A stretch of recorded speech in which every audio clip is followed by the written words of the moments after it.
Hi, ఎలా ఉన్నారు? I hope అందరూ బాగున్నారు అనుకుంటున్నాను.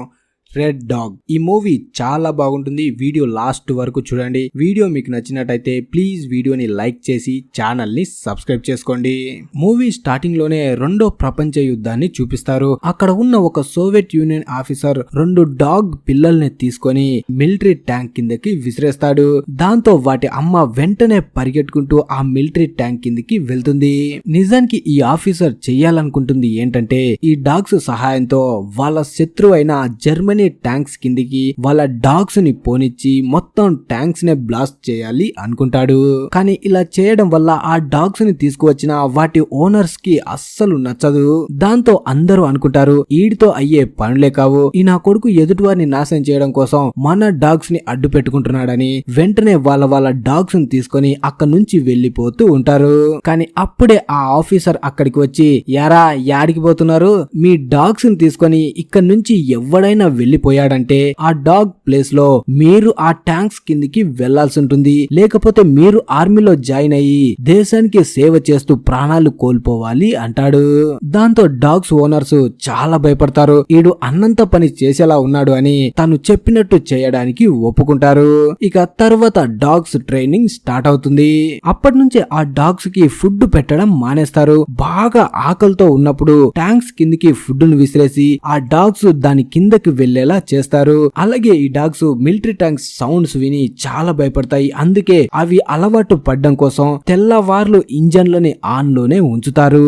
ఆ ఆఫీసర్ ఇంతటితోటే ఆగకుండా ఆ డాగ్స్ ఓనర్స్ ని కూడా పరిగెట్టుకుంటూ మీరు కూడా ఆ ట్యాంక్స్ కిందికి వెళ్ళండి, మీతో పాటు మీ డాగ్స్ కూడా అక్కడికి రావడం అలవాటు చేసుకుంటాయి అంటాడు. ఇదంతా ఆ ఆఫీసర్ ఎందుకు చేస్తున్నాడంటే ముందుగా ఆ డాగ్స్ పై బాంబ్స్ ని ఫిట్ చేసి అవి పరిగెట్టుకుంటూ జర్మనీ మిలిటరీ ట్యాంక్స్ కిందికి వెళ్లేలా అలవాటు చేస్తాడు. దాంతో అవి వెళ్ళగానే బాంబు బ్లాస్ట్ అయ్యి డాగ్స్ తో పాటు ఆ ట్యాంక్ కూడా నాశనం అవుతుంది.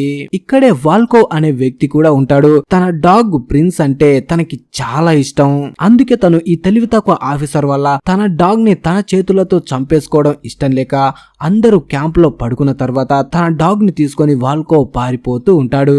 కానీ అప్పుడే కెప్టెన్ వాళ్ళని చూసేస్తాడు. వెంటనే వాల్కో దగ్గరికి వచ్చి తనకి వార్నింగ్ కూడా ఇస్తాడు. ఇంకోసారి నువ్వు ఆర్మీని మోసం చేయాలని చూస్తే నిన్ను ఇక్కడే దారుణంగా చంపేస్తాం అంటాడు. అప్పుడే వాల్కో ఒక నిర్ణయం తీసుకుంటాడు. డాగ్ కి బదులు తను ఆర్మీలో జాయిన్ అవుతాను, అంతేకాని నా డాగ్ ని ఇక్కడ నుంచి వదిలేయండి అంటాడు.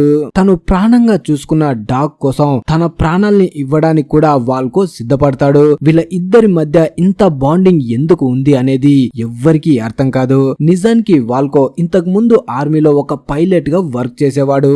కానీ ఒక సంఘటనలో తను గాయపడడం వల్ల తనని పైలట్ నుంచి అడవిలో రేంజర్ గా పంపిస్తారు. ఇలా అడవిలో ఉన్నప్పుడే 2 తోడళ్ళు ఒక డాగ్ వెట్టపడి దాన్ని చంపబోతూ ఉంటే వాల్కో దాన్ని కాపాడతాడు. అప్పటి నుంచే దాన్ని తన దగ్గర ఉంచుకొని దానికి ప్రిన్స్ అనే పేరు కూడా పెడతాడు. కానీ ఇప్పుడు కూడా వాల్కోకి తెలీదు తను కాపాడిన ఒక నార్మల్ డాగు రాబోయే రోజుల్లో తన జీవితాన్నే మార్చేస్తుంది అని. తర్వాత ఒక రోజు వాల్కో అడవిలో తన రైఫిల్ ని తీసుకొని మొత్తం చెక్ చేస్తూ ఉంటాడు. కానీ సడన్ గా వెనక నుంచి జర్మనీకి చెందినవాడు వచ్చి వాల్కో పై అటాక్ చేస్తాడు. కత్తి తీసుకొని తనపై దాడి చేయడానికి కూడా ట్రై చేస్తాడు. కానీ అప్పుడే టైం కి ప్రిన్స్ వచ్చి వాడిపై అటాక్ చేసి వాల్కోని కాపాడుతుంది. తర్వాత వాల్కో ఆ జర్మనీ నుంచి వచ్చిన వాడిని వాళ్ళ ఆర్మీకి అప్పగిస్తాడు. అప్పుడే మళ్ళీ ఆర్మీలో ప్లేస్ ని కల్పిస్తారు వాల్కోకి. అప్పటి నుంచి ప్రిన్స్ ఇంకా వాల్కో చాలా మంచి దోస్తులవుతారు. ఒకే దగ్గర తింటారు, ఒకే దగ్గర పడుకుంటారు. అలా ఒకరిని విడిచి ఒకరు ఉండలేనంతగా మారిపోతారు.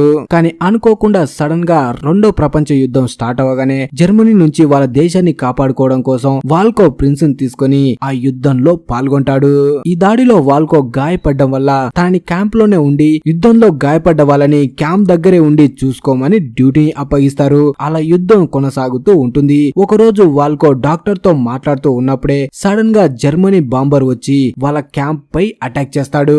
ఈ దాడిలో మొత్తం క్యాంపు నాశనం అవుతుంది. కానీ వాల్కో మాత్రం ఎలాగోలా తప్పించుకొని గాయపడ్డ వాళ్ళని జాగ్రత్తగా త్వరగా అక్కడి నుంచి తప్పిస్తూ ఉంటాడు. అలాగే వెహికల్ కిందికి వెళ్లి గన్ తీసుకొని దూరంగా ఉన్న జర్మనీ సైనికులపై అటాక్ చేస్తుంటాడు. తను యుద్ధంలో పాల్గొని చాలా రోజులైనా తన గురి మాత్రం తప్పదు. అలా తను ఒక్కడే అక్కడ ఉన్న జర్మనీ సైనికులని చంపేస్తాడు. అప్పుడే ఒక సోల్జర్ వాల్కో ఉన్న వెహికల్ పైకి ఒక బాంబుని విసిరేస్తాడు. ఆ బాంబు బ్లాస్ట్ అవ్వగానే వాల్కో అనుకుంటాడు ఇక నా కథ ఇక్కడితో ముగిసింది అని. కానీ అప్పుడే ప్రిన్స్ అక్కడికి వచ్చి గాయపడ్డ వాల్కోను చూసి మళ్ళీ పరిగెట్టుకుంటూ రోడ్డు పైకి వెళ్తుంది. రోడ్డు పైన వేస్తున్న వెహికల్ లో వీళ్ళ క్యాంప్ కు సంబంధించిన డాక్టర్స్ ఉంటారు. ముందుగా డాక్టర్స్ ప్రిన్స్ ని గుర్తుపట్టారు. కానీ నర్స్ నేనా మాత్రం ప్రిన్స్ ని గుర్తుపడుతుంది. అలా ప్రిన్స్ తో పాటు నేనా క్యాంప్ దగ్గరికి రాగానే గాయపడి ఉన్న వాల్కోని చూస్తుంది. అలా మళ్ళీ ప్రిన్స్ వల్లే వాల్కో ప్రాణాలతో బయటపడతాడు. కానీ ఇప్పుడు జరిగిన అటాక్ వల్ల వాల్కో కాలు బాగా డ్యామేజ్ అవుతుంది. దాంతో డాక్టర్స్ తన కాల్ని తీసేస్తారు. ఇప్పటి నుంచి ప్రిన్స్ ని క్యాంప్ లో ఉన్న అందరూ చాలా బాగా చూసుకుంటారు. అలాగే నేనా కూడా ప్రిన్స్ కి వాల్కోకి ఉన్న బాండింగ్ చూసి తను కూడా వాల్కోని ఇష్టపడుతుంది. అలా కొన్ని రోజుల తర్వాత నుంచి తన తీసేసిన కాల్తోనే వాల్కో నడుస్తూ ప్రిన్స్ ని తీసుకువెళ్తూ ఉంటాడు. యుద్ధంలో మాత్రం సోవియట్ యూనియన్ ఆర్మీ తగ్గిపోతూ ఉంటుంది. జర్మనీ వాళ్ళు ఎలా పడితే అలా అటాక్ చేస్తూ అంతా నాశనం చేస్తూ ఉంటారు. దాంతో మళ్ళీ కాళ్ళు అలా ఉన్నా సరే తన డాగ్ ని కాపాడుకోవడం కోసం మళ్ళీ వాల్కో ఆర్మీలో జాయిన్ అవుతాడు. కానీ ఇప్పుడు డైరెక్ట్ గా తనని యుద్ధంలోకి పంపకుండా డాగ్స్ ట్రైనింగ్ సెంటర్ కి పంపిస్తారు. అలా కొన్ని రోజుల ట్రైనింగ్ తర్వాత జర్మనీ సైనికుల్ని వాళ్ళు పెట్టిన బాంబ్స్ ని పట్టుకోవడానికి కాకుండా ప్రిన్స్ ని జర్మనీ ట్యాంక్స్ ని బ్లాస్ట్ చేయడానికి పంపిస్తుంటారు. ఇప్పుడు సోవియట్ యూనియన్ జర్మనీకి సంబంధించిన చాలా పెద్ద ఆర్మీని ఎదుర్కోవాల్సి వస్తుంది. అందుకోసం పాత పద్ధతిని కాకుండా కొత్త పద్ధతిని ఉపయోగిస్తారు. ఫస్ట్ లో వీళ్ళు మనుషులకి బాంబ్స్ ను పెట్టి ట్యాంక్స్ దగ్గరికి పంపించి బ్లాస్ట్ చేసేవాళ్ళు. కానీ జర్మనీ సైన్యం అటాక్ చేయడం వల్ల బాంబు తీసుకెళ్లే వాళ్ళు ఆ ట్యాంక్ దగ్గరికి వెళ్లడానికి ముందే బ్లాస్ట్ అయిపోయేవాళ్ళు. అందుకోసం ఆఫీసర్ కొత్తగా ఈ డాగ్స్ ని ఆ ట్యాంక్స్ కిందికి పంపించాలి అనుకుంటాడు. ఇదే కాకుండా ఇంకో కారణం కూడా ఉంది. మనుషులైతే నెమ్మదిగా పరిగెడతారు, డాగ్స్ అయితే చాలా స్పీడ్ గా ట్యాంక్స్ కిందికి వెళ్తాయి అని. అలా కొన్ని రోజుల ట్రైనింగ్ తర్వాత ఎప్పుడైతే ఆ ట్యాంక్స్ అంటే డాగ్స్ కి భయం పోతుందో అప్పుడే వాటి మీద బాంబ్స్ ని సెట్ చేసి ట్యాంక్స్ కిందికి వదిలేస్తారు. అవి ట్యాంక్ కిందికి వెళ్ళగానే బూమ్ మొత్తం బ్లాస్ట్ అయిపోతాయి. అలా అక్కడ ఉన్న డాగ్స్ తన కళ్ళ ముందే చనిపోవడం చూసిన వాల్కోకి ఇదంతా అస్సలు నచ్చదు. తన ప్రాణాలని కాపాడిన ప్రిన్స్ తన కళ్ళ ముందే చనిపోవడం చూడలేనని, తన కాలు బాగులేదు కాబట్టి తను ఆర్మీలో పనిచేయనని, తనతో పాటు తన డాగ్ ను కూడా తీసుకువెళ్తానని ఆఫీసర్ కి చెప్తాడు. దాంతో ఆఫీసర్ అంటాడు ఒక డాగ్ కోసం నీ దేశాన్నే మోసం చేస్తున్నావు, గుర్తుపెట్టుకో నా కొడక, దేశం మనకి ఇంపార్టెంట్ కానీ ఈ తొక్కలో డాగ్ కాదు అంటాడు. దాంతో వాల్కో ఏమీ మాట్లాడకుండా రూమ్ లోకి వెళ్లి తనపై తాను ఆర్చుకుంటాడు. ఎక్కడి సామాను అక్కడ విసిరేస్తూ ఉంటాడు. అలా వాల్కో అరుపులు విన్న నేనా వెంటనే తన దగ్గరికి వచ్చి తనకి ధైర్యం చెప్తుంది. ఇప్పుడు మనకి మన దేశం ముఖ్యం, మన దేశం కోసం మనం ఏమైనా చేయాలి, మన దేశం బాగుంటే మనం అందరం బాగుంటాం. ప్రిన్స్ నార్మల్ డాగే కాదు, తను ఇప్పుడు దేశం కోసం పోరాడుతున్న ఒక గొప్ప సోల్జర్ కూడా అవ్వబోతున్నాడు అంటుంది. ఒకవేళ మన దేశం యుద్ధంలో ఓడిపోయిందంటే నిన్ను నీ డాగ్ ని కూడా జర్మనీ వాళ్ళు బంధించి తీసుకువెళ్తారు అంటుంది. అలా నీనా మాటలు వినగానే వాల్కో కూడా ఆర్మీ నుంచి వెళ్లిపోవాలన్న నిర్ణయాన్ని మార్చుకుంటాడు. ఇక తర్వాత నుంచి వాల్కో మళ్ళీ డాగ్ ట్రైనింగ్ దగ్గరికి వస్తాడు. అప్పుడే వాల్కో అక్కడ ఆఫీసర్ చేతిలో ఉన్న డాగ్ ఫుడ్ ని లాక్కొని అక్కడ నుంచి పరిగెట్టుకుంటూ ట్యాంక్ కిందికి వెళ్తాడు. దాంతో ప్రిన్స్ కూడా పరిగెట్టుకుంటూ ఆ ట్యాంక్ కిందకి వెళ్తుంది. ఇక్కడ ఫుడ్ మీద ప్రేమ కాదు ప్రిన్స్ కి, తన ఓనర్ ట్యాంక్ కిందికి వెళ్ళాడని తను కూడా వెళ్తుంది. ఇక తర్వాత అందరూ సిద్ధమయ్యాక అందరి ఓనర్స్ కి డాగ్స్ ని ఇచ్చి యుద్ధం కోసం పంపిస్తుంటారు. ఇప్పుడు వాల్కో దగ్గర వేరే మార్గం లేదు, తను ఎలా చేసైనా సరే ఈ యుద్ధంలో గెలవాలి. ఇప్పుడు జర్మనీకి సంబంధించిన 4 ట్యాంకులు ఇంకా సోల్జర్స్ వీళ్ళ ముందుకి వస్తూ ఉంటారు. అప్పుడే ఆఫీసర్ అందరికి ఆర్డర్ వేస్తాడు, మొత్తం అన్ని డాగ్స్ కి బాంబ్స్ ని ఫిట్ చేయండి అని. అలా అందరు ఓనర్స్ వెంటనే బాంబ్స్ ని ఫిట్ చేసి డాగ్స్ ని వదిలేస్తారు. కానీ వీళ్ళు చేసిన పెద్ద మిస్టేక్ ఏంటంటే జర్మనీ ట్యాంక్స్ కి సోవియట్ ట్యాంక్స్ కి తేడాని చెప్పకపోవడం. వెంటనే ఆ డాగ్స్ జర్మనీ ట్యాంక్స్ కిందికి కాకుండా తిరిగి సోవియట్ ట్యాంక్స్ కిందకి వెళ్తాయి. దాంతో సోవియట్ కి సంబంధించిన చాలా ట్యాంక్స్ బ్లాస్ట్ అయిపోతాయి. అక్కడ ఉన్న ఆఫీసర్ ఇదంతా చూసి వాటిని ఆపే లోపే చాలా నష్టం జరిగిపోతుంది.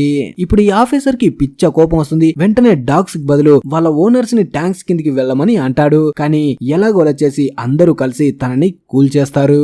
అప్పుడే ఒక ఓనర్ చాలా బాధతో తన డాగ్ కి బాంబుని ఫిట్ చేసి జర్మనీ ట్యాంక్ కిందికి పంపిస్తాడు. అది కూడా జర్మనీ సైనికుల్ని తప్పించుకుంటూ ట్యాంక్ కిందికి వెళ్లి జర్మనీ ట్యాంక్ ని బ్లాస్ట్ చేస్తుంది. ఇది చూసి సోవియట్ ఆఫీసర్ చాలా హ్యాపీగా ఫీల్ అవుతాడు. కానీ ఆ డాగ్ ఓనర్ మాత్రం చాలా బాధపడతాడు. అలా యుద్ధం భారీగా జరుగుతూ ఉంటుంది. అప్పుడే ఆఫీసర్ ఇంకా డాగ్స్ ని కూడా పంపించమని అంటాడు. అలా డాగ్ ని వదలగానే ఇంకో జర్మనీ ట్యాంక్ కూడా బ్లాస్ట్ అవుతుంది. ఇంకా డాగ్స్ ని వదలాలి అనుకుంటాడు ఆఫీసర్. కానీ అప్పటికే జర్మనీ సైనికులు చాలా ముందుకి వచ్చేస్తారు.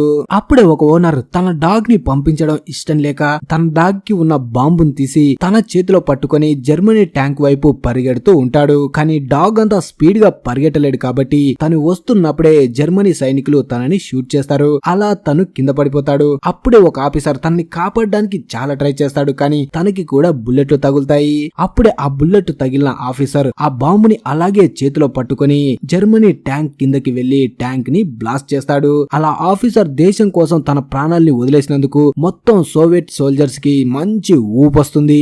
ఇంకా లాస్ట్ గా జర్మనీకి సంబంధించిన ఒక్క ట్యాంక్ ఉంటుంది. కానీ ఆ ట్యాంకు దాని వెనుక ఉన్న జర్మనీ సైనికులు చాలా ముందుకి వచ్చేస్తారు. ఇప్పుడు హోరాహోరీగా సోవియట్ యూనియన్ కి జర్మనీ వాళ్ళకి అదిరిపోయేలా యుద్ధం జరుగుతుంది. ఈ దాడిలోనే పాపం నేనా కూడా గాయపడుతుంది. అప్పుడే వాల్కో ఎలాగోలా చేసి జర్మనీ సైనికులకి సైడ్ నుంచి వచ్చి వాళ్ళని షూట్ చేస్తూ ఉంటాడు. కానీ లాస్ట్ కి తనకి కూడా బుల్లెట్ తగులుతుంది. అప్పుడే ఇదంతా చూసిన ప్రిన్స్ వెంటనే పరిగెట్టుకుంటూ ఆ జర్మనీ ట్యాంక్ కిందకి వెళ్తుంది. దాంతో ఆ ట్యాంక్ మొత్తం బ్లాస్ట్ అయిపోతుంది. అలా చివరిగా ప్రిన్స్ తన ప్రాణాల్ని వదిలేసి లాస్ట్ గా మిగిలిన జర్మనీ ట్యాంక్ ను కూడా బ్లాస్ట్ చేసేస్తాడు. దీంతో మొత్తం సోవియట్ యూనియన్ ఆర్మీ ప్రాణాలతో బతికిపోతుంది. అందరూ హ్యాపీగా ఫీల్ అవుతారు. ఇక లాస్ట్ కి తన ప్రాణానికి ప్రాణమైన డాగ్ చనిపోయిన తర్వాత వాల్కో ఆర్మీ నుంచి రిటైర్ అవుతాడు. తన ఊర్లోకి రాగానే తన డాగ్ ధైర్యంతో మొత్తం జర్మనీ ఆర్మీని ఎదిరించిందని ఊర్లో వాళ్ళు కూడా తనని చాలా బాగా రిసీవ్ చేసుకుంటారు. అలాగే అక్కడ ఉన్న అందరికి చాలా కాలం పాటు ప్రిన్స్ కథని చాలా ధైర్యంగా చెప్పుకునేవాడు. మొత్తం సోవియట్ యూనియన్ కే ప్రిన్స్ ఒక ధైర్యం ఉన్న హీరోగా నిలిచిపోయాడు. ఇదంతా నిజంగా జరిగిన కథ. సోవియట్ యూనియన్ జర్మనీని ఎదిరించడం కోసం ఇలాంటి ప్రయోగాలు కూడా చేసింది. కానీ కొన్ని రోజుల తర్వాత ఇది మొత్తాన్ని ఆపేసింది. కానీ మీరు ఈ విషయంలో ఏమనుకుంటున్నారు? ఇలా మూగ జీవాల్ని యుద్ధంలోకి పంపించడం కరెక్టా రాంగ్ అనుకుంటున్నారో కింద కామెంట్ చేయండి. అలాగే వీడియో నచ్చితే ప్లీజ్ వీడియోని లైక్ చేసి ఛానల్ ని సబ్స్క్రైబ్ చేసుకోండి. Thanks for watching.